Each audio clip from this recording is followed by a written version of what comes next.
today. Actually, let's see here real quick. King Tron in the chat says, "Hey all, I was just looking today and noticed that out of the last five Pro Football Hall of Fame classes, we've had a player enshrined in four of them. Blessed to be a Packer fan." I didn't even realize that, Jake. I think that's true, isn't it? Yeah, I suppose that would be, huh? That's crazy.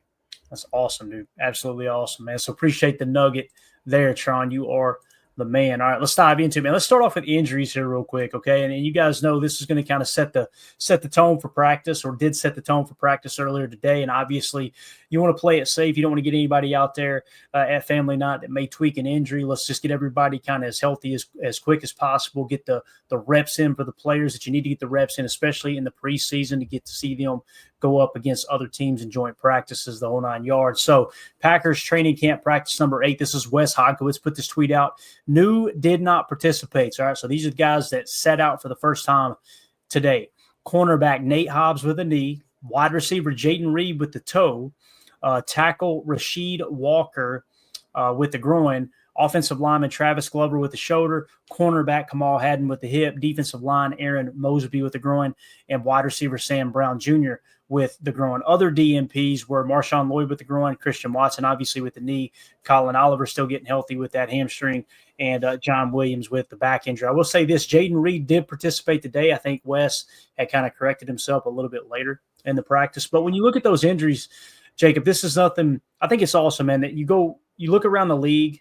It's not awesome this is happening to the other teams. I'm saying from a Packers standpoint, it's nice to not have any major injuries in camp so far. We've already seen guys on other teams blow ACLs, break legs, everything, the whole 9 yards. So this is really nice here as Coach Lynn says, none of those injuries I'm concerned about long term. I'm not either, Coach. What do you think, Jacob? We're pretty healthy for this time of year, I feel like, man. It seems like every year when we start up camp, somebody goes down the first week or two, Yeah, I mean, knock on wood right here. I don't want to jinx this whatsoever, but you look at that list. I don't like the fact that Nate Hobbs may be a little bit injured.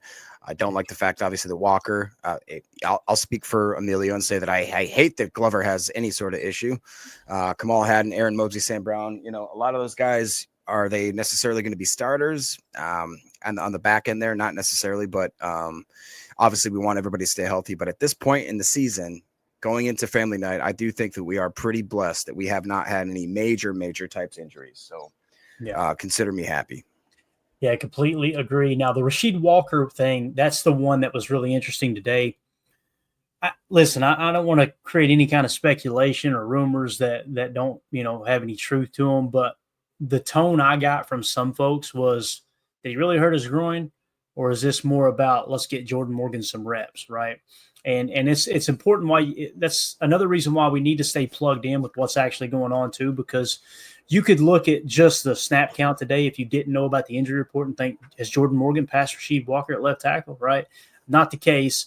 Rasheed Walker had the day off, obviously, with the groin injury. So just something to keep an eye on. I will say this too, man. It's usually hammies that's got us hamstrung, right, Jacob? Hey, but this year kind of feels like groins, does it not? Seems like groins are the thing that's the buzzword, If I had $1 for every time I heard that groins are the problem, I tell you, I'd be a rich man. No, it stinks, but it is, one of those things where, I mean, obviously we saw Jordan Love struggle with that groin injury the back half of the season. It really did limit him. So as much as we're saying it's not a big deal, I hope that it's not going to turn into a bigger deal that kind of snowballs, throughout the season. So right now, let's count our blessings, be, I'd say, optimistically hopeful. Hopefully optimistic, however you want to word it. But I right now, I think that I'm okay with where we are as far as injury wise. And, it is a testament to how Goody and Matt have decided to build this team that even if a certain amount of people go down, which God forbid happens, but if that does happen, we've got guys that are absolutely ready to step in and make some plays. Yeah, definitely. Jen Wright in the chat said, need the 10 full cap there, Clay. I do. I need to get me one of those worked up for sure. I can make you one. I bet you got extra. I got a few. Yeah. Holmes MD1 says, I read it as they must give Morgan reps. They probably can't afford to keep Walker next season. So they need to see what they have from Morgan. It's a great point. To me, if I had to put money on it right now, I would say that Rasheed Walker will not be back next year, but you never know what's going to happen because to me, the wild card here, Jacob, and we talked about it a little bit yesterday, is Elton Jenkins's contract is like, if you decide to move on from Elton next year and free up that $20 million in cap space, listen, it could be fudged $2 million here, $2 million, $2 million higher, $2 million lower, depending on how they want to structure the separation if they do decide to move on. However, if you go out this year and Rasheed Walker beats Morgan out for left tackle, he balls out, and you look up and go, you know what? Let's keep Rasheed Walker. Elton Jenkins might be the guy out. He might be the odd man out next year. So you just never know, man. I don't know. When it comes to Jordan Morgan, though, in a perfect world, he would be a better left tackle than Rasheed Walker. We could let Rasheed Walker walk into free agency. We'd be able to get possibly a third-round pick, depending on how the compensation kind of balances out in terms of the comp picks. But, yeah, that's how I would be looking at it, is try to get Morgan as many reps as possible. So, yeah, I agree. All right, let's move it along. What do you think about this question from Coach Len real quick? Just because, I think that most people that have listened to this podcast has a pretty good understanding of my position. I've loved Walker since he was the 7th-round draft pick that came out of nowhere, since I saw he was a finisher, since I saw that he's actually been a very, very successful pass protector in the NFL. Could he, use some improvement on his running game blocking? Absolutely. And I think that may be one of the only reasons that the Packers are willing to let him go, is if they see some of these 1st and 2nd round talent that they have, obviously with Belton and with Morgan, if they can actually slip him in there. I just think that this is a great year for them to, like you said, there's a chess move going on right now, trying to see if Elton is going to be as successful as they hope, and as whether or not, Walker can either keep that position at left tackle, or if another guy deserves to get those reps. And once he gets the reps, then they're comfortable either to move away from Walker, and if not, they might have to make a decision, like you said, with Jenkins. So, I don't think that I don't know. It's an odd situation because everybody knows what everybody else is doing. You know what I mean? Walker knows what's up. Jenkins knows what's up. LaFleur and Hafley knows what's up. The front office knows what's going on. It's just kind of one of those Spider-Man memes where everybody's looking at each other, or like The Office, where they're all the 3-gun salute kind of thing. Like, I don't know who's going down for this. I'm not going down for this. Such a good episode, by the way. Yeah. Start the car. Ain't that what she told Jim? Yes. I want to go home. Exactly. All right. So Chris the Casual in says it makes sense to pay a young left tackle versus an aging center. Love Jenkins too, though. Now, I think you perfectly put there, Chris. If Elton Jenkins, let's say he propels himself to be a top 3 center this year, I'm okay with them giving him a little bit of guaranteed money, maybe a 1 or a 2-year extension, and keeping him till he's 33. We've seen over and over and over again centers able to play to a little bit older age than other positions on the offensive line. But it really is going to come down to how he performs this year. And that's why Goody is so good at what he does. And Russ Ball too, finagling the salary cap, is you get yourself in a position where you've got options. You can bring Elton back next year. He's under contract, right? You could also move on because the majority of the guaranteed money's gone. So I think it's just a really, really smart way of doing business. Coach Lynn says Ryan would be cheaper. Ooh, look at that mug right there. Member of the PTA posse. Just saying. That's what I'm talking about, man. It tastes better out of that mug. Ryan would be cheaper, Coach Lynn says. That's another good point, Coach. And here's what's funny. As I'm reading that, I'm thinking, what if Goody says the hell with it, moves on from everybody next year? He doesn't re-sign Rasheed Walker. He cuts bait with Elton Jenkins. That wouldn't surprise me either. But, yeah, what if you could re-sign Sean Ryan for, say, $4 to $5 million per on a 3-year deal, give him $8 million guaranteed, and he's your center next year? I like my chances with Elton at center over Sean Ryan, at least up to this point, but I wouldn't rule it out, Coach. I think you make a good point. Let's see. Holmes MD1 says, if Jenkins can play center, he's not going anywhere, in my opinion. I like Walker a lot. He's just going to price himself out of Green Bay. I want to agree with that, Holmes, but I expected Zach Tom to get more money than he did. Yeah. So there's no way that Rasheed Walker will get more money than Zach Tom, because right tackles are getting paid just as much, if not more, than left tackles in today's game, because what a lot of defenses are doing is putting their best pass rusher on that side over the right tackle, knowing that teams have kind of taken the architectural approach of putting their best pass blocker at left tackle. Well, they've just kind of flipped. I mean, think about where TJ Watt lines up most of the time, right? He's at left edge over the right tackle. Myles Garrett lines up on the right over the left tackle, so that's one there. Obviously, we put Gary predominantly on the left side over the right tackle. You got a lot of Max Crosby plays a lot on that side as well. So the fact that Zach Tom, his cap is going to be so low, I would expect Rasheed Walker to, his contract to be less than Zach Tom's. So when you look at it, you could say, all right, what does Zach Tom's contract look like? He got $30 million guaranteed. What if you gave Sheed $20 million guaranteed? That's one of those where you could turn a 4-year extension into really a 2 if you want to move on. But again, to me, Jacob, it always comes down to precedent, man. When was the last time the Packers paid 4 offensive linemen top money? When I say top money, I mean starter money. It just doesn't happen very often, It doesn't, and it's because we do such a good job of being that kind of farm team that absolutely builds that team in the draft and through UDFAs and free agency. Like there's been so many years where guys that are seemingly nobodies, 4th round picks, 5th round picks, 6th round, 7th rounds, guys that are off the street, no name dudes that all of a sudden in 2-3 years after they're under the tutelage of that Green Bay just organization, they, for whatever reason, I mean, if you had to say one thing about the Green Bay Packers is that they know how to homegrown the offensive linemen. So in a way, like obviously you hate to see your favorite players go. I hated watching Clifton go. I hated watching Bach go. I hated watching, enter Corey Linsley, all these guys that have had to go over the years. John Runyon, even, I didn't want him to leave. Like, did he play the way I wanted him to? Not necessarily, but I wasn't ready to cut bait at that time.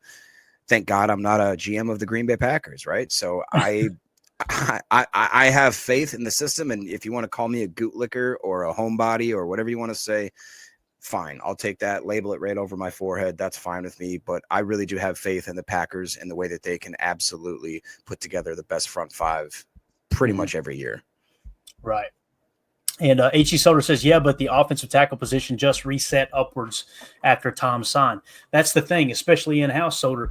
You've got to there's comps that's involved in the negotiations. And Zach Tom's contract was far lower than what the comps suggested. So, again, we should be thanking our lucky stars that Zach Tom's a Packer because he chose to take less money. That's the reality of that whole situation. Now, with that being said, what's the comps on Rasheed Walker, right? And that's how they would approach that negotiation. And just quick little reference here, Spot Track has his calculated market value at $17.8 million average annual salary. Okay, so that's what you could say would average out in terms of just the average contract. Is a very, very basic way of looking at it. And when they break the whole contract down, typically they'll give you a little bit of guaranteed money prediction, and they did not on this specific one. Just going through it here, 4 years, 71 million, average salary 17. So they don't give a guaranteed money thing there, but his average prime percentage change compared to Orlando Brown Jr., Cam Robinson, Jordan Mailata, and Walker Little is negative 3.1%, just showing you how he should be far cheaper than those guys right now. With that being said, remember the fair market value that we had stamped on Zach Tom. That contract came in way lower. So if you went to Rasheed Walker, let's say by week 7 or 8, and this is breaking precedent in Green Bay, keep that in mind. It's how likely we'll do that. But if you go to him week 7, week 8, and he's balling out and go, hey, let's get you on the books for $15 million per on a 4-year deal, and we'll give you $20 million guaranteed. It's going to be hard for Rasheed Walker to go, nope, I'm going to try to make it through these next 11 weeks unless we go into the playoffs, even longer than that, without it getting hurt, and then I'm going to test the market. That's why it becomes so appealing to these players is obviously get some guaranteed money, get a little bit of security. And that's what they mean by security for sure. Ron Samble in the chat says, are the Packers one dominant edge player away from a Super Bowl? I know where you're going with this, Ron. Uh-oh. I've gotten hammered with questions all day on Twitter going, Clayton, man, what would you give up for Micah Parsons? What would you give up for Micah Parsons? Boys, I'm just telling you right now. A ham sandwich and a bag of chips. It's you're setting yourself up to have a $40 million a year contract for an edge defender, right? And don't get me wrong, it's tier 1 of importance. If we think if Micah Parsons so damn good, right? If he's so good, and I say the same thing about TJ Watt. I say the same thing about Max Crosby and all that, Myles Garrett, all these guys, right? If they're worth $40 million per, why aren't their teams in the playoffs? You know what I'm saying? Well, I don't even know. Did the Raiders make the playoffs last year? I honestly can't remember. No. I don't think they did. Dallas didn't make the playoffs, right? Who else? The Cleveland Browns didn't make the play. You know what I mean? And exactly. The rest of the team sucks. I got that. But does the rest of the team suck because the blueprint you're chasing sucks? You know? And again, why did Dallas fall on their face? Dak Prescott got hurt again, right? You remember that? He was banged up. Okay, why is he banged up? Probably has something to do with the offensive line. What route did Goody take? He went la la la la la la la when everybody said we need to go out and get a big name receiver. We need to go out and get a top edge defender, right? And what did he do? He went out in free agency and got an offensive lineman, an interior offensive lineman. You know what I mean? He spent a second-round pick on Anthony Belton that a lot of people scoffed at. So, like, again, there's a reason those teams aren't ever in the playoffs or haven't been here lately. And the Packers just steady Eddie. Their stock just slowly keeps rising. Guys, we were listed by Fox NFL as the number 2 team in the NFC. Think about that. I was just going to say, too, Clinton, today, I don't remember which ESPN analyst or writer, whatever it was, they listed the top NFC quarterbacks. And guess what? I think I saw a comment that I highlighted from Afam here where he said, have the powers shifted to the NFC with Jaden Daniels in Washington? Well, I'll tell you what, I don't remember the exact way that they had the rankings, but the number 1 ranking I remember for sure because it was Jordan Love. And it wasn't just some Joe Schmo. It was like an actual guy that had a full-on segment about it. I didn't have a time. Obviously, I was at work. I'm blessed to have the ESPN. I got like literally 25 TVs that are on constantly going. So I get to kind of glance while I'm working. But it was I stopped for a couple seconds and I just looked at it and I yelled to my buddy Michael, who's a coworker who's a diehard Vikings fan. I went, look at that. Look at that right there. Because he is just talking about how Jordan Love was, whatever. It wasn't the guy. And I'm like, ain't that something? I think Jaden Daniels was number 2. I think they had Baker in there. I believe Jalen Hurts was number 4 or 5. And then I think maybe Dak or something like that was in there. But to me, I really do think that there's not enough respect on Jordan Love's